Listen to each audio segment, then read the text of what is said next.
नमस्कार किसान भाइयों, मेरा नाम अक्षय धनराज निकम है। मैं एट पोस्ट दाबड़ी, तालुका मालेगांव, जिला नासिक में रहता हूँ।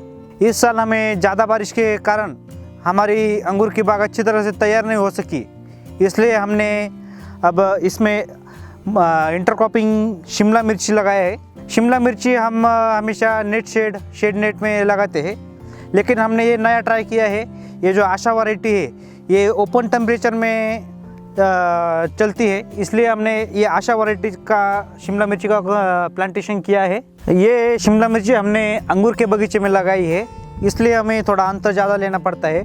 इसमें हमने 8 फीट का बेड है, 8 फीट के अंतर पर बेड है और इसमें 1.25 फुट पर शिमला मिर्ची का प्लांटेशन किया गया है।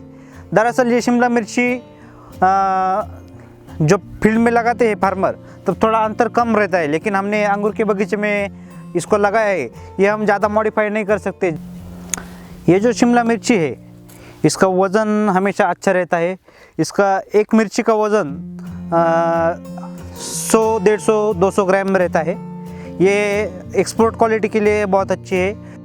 इस मिर्च का भाव हमेशा बढ़ता रहता है, क्योंकि होटल रेस्टोरेंट में इसकी बहुत मांग है, वहाँ पर इसका ज़्यादा इस्तेमाल किया जाता है। ये मिर्च थोड़ा सा सेंसिटिव क्रॉप है, हमेशा इसकी देखभाल अच्छी तरह से होनी चाहिए। ये क्रॉप पर अलग अलग प्रकार के डिसीज़ आते हैं, अलग अलग कीड़ों का अटैक होता है, वायरस आते हैं। इसमें हमें leaf miner, thrips, justice, acids ऐसे कीटक यहाँ पर आते रहते हैं। इससे हमें हमेशा के लिए कंट्रोल रखना चाहिए। यहाँ पर छोटा ट्रैक्टर चलने के लिए अच्छी तरह से जगह है, उस ट्रैक्टर के हिसाब से ये लाइन है अंगूर की, और इसमें शिमला मिर्ची लगाई है। तो हम इस लाइन में छोटे ट्रैक्टर पर स्प्रेइंग वगैरह करते हैं, इसलिए वो स्प्रे अच्छी तरह से बैठता है। अगर हम मैन्युअली हाथ से अगर स्प्रेइंग करते हैं तो स्प्रे कम ज़्यादा बैठता है। जब हम ब्लोअर से स्प्रेइंग करते हैं एक समान सभी प्लांट को स्प्रे बैठता है।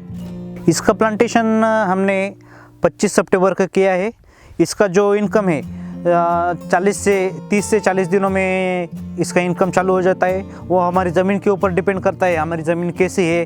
काली मिट्टी होगी तो थोड़ा जल्दी आएंगी, थोड़ी सी नरम मिट्टी होगी तो लेट आएगी।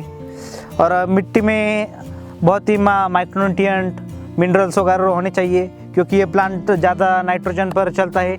इसको नाइट्रोजन की बहुत आवश्यकता रहती है। इसकी हाइट 5 साढ़े 5 फुट बढ़ती रहती है। ये अभी छोटा प्लांट है, इसको अलग अलग ब्रांच रहते हैं। इसको हमेशा डोरी से बांधा जाता है, क्योंकि ये इसके जो ब्रांचिंग है वो ज़मीन पर गिरती है, और ज़मीन पर गिरने से वो टूटने के चांसेस रहते हैं, इसलिए वो हमेशा बंधी रहती है। इससे उसको अच्छी तरह से स्प्रे भी मिलता है। और जब लेबर ये मिर्ची के हार्वेस्टिंग करते हैं तब उनको निकालने के लिए कोई दिक्कत रहती नहीं है, और इसको टूटने के चांसेस कम रहते हैं। जब हम इसका प्लांटेशन करते हैं तब शुरू के 15 दिन बहुत ज़रूरी रहते हैं, क्योंकि उस बेड पर हमें गोगल गाय, जो कि स्नेल्स बोलते हैं हम इंग्लिश में, वो स्नेल्स ज़्यादा रहती है। इसके लिए हमें स्नेल्स किल उस पर डालना पड़ता है, जो कि स्नेल्स किल रहने के बाद वो जो स्नेल है, वो गोगल गाय है, वो पेड़ पर जाती नहीं है और पेड़ को कोई दिक्कत नहीं होती है। वो स्नेल किल खाकर मर जाती है। इस पर शुरुआत में 30 से 40 दिन में इसकी हार्वेस्टिंग स्टार्ट हो जाती है। हर 4 दिन में इसकी हार्वेस्टिंग करनी पड़ती है। शुरुआत में जब हमने पहली हार्वेस्टिंग की थी तब 1 एकड़ का ये प्लॉट है, 1 एकड़ में हमें 10 कैरेट माल निकालना पड़ा। वो जितने दिन जाते हैं उतना वो माल बढ़ता रहता है। अब इस सिचुएशन में हमें 700 से 800 ग्राम एक पेड़ पर माल निकलता है, एक प्लांट पर माल निकलता है, जो कि हमारा इनकम हमेशा बढ़ता रहता है। इस क्रॉप पर हमें थ्रिप्स, माइट्स, तुड़तुड़े जो रहते हैं वो ज़्यादा रहते हैं, इसलिए हमें हमेशा अलग अलग स्प्रेइंग करना चाहिए। प्रोक्लेम, नुआन, रिजेंट, निमाइजाल ये स्प्रेइंग करना चाहिए, क्योंकि अगर ये कीड़े हमारे फील्ड पर नहीं भी हो, इसका अटैक हो ना जाए, इसलिए हमें इसकी स्प्रेइंग हमेशा चालू ही रखनी चाहिए। हफ्ते में 2 बार इसकी स्प्रेइंग होनी ही चाहिए। हम जब नर्सरी से में जो प्लांट लेते हैं तब हमें प्लांट की पूरी तरह से जांच कर लेनी चाहिए कि वो पौधा कैसा है, उसका जो सीड है वो कैसा है। क्योंकि ये ऐसे वायरस वाले अगर हमारे फील्ड में आ जाते हैं तो उसका कोई भी इनकम नहीं रहता।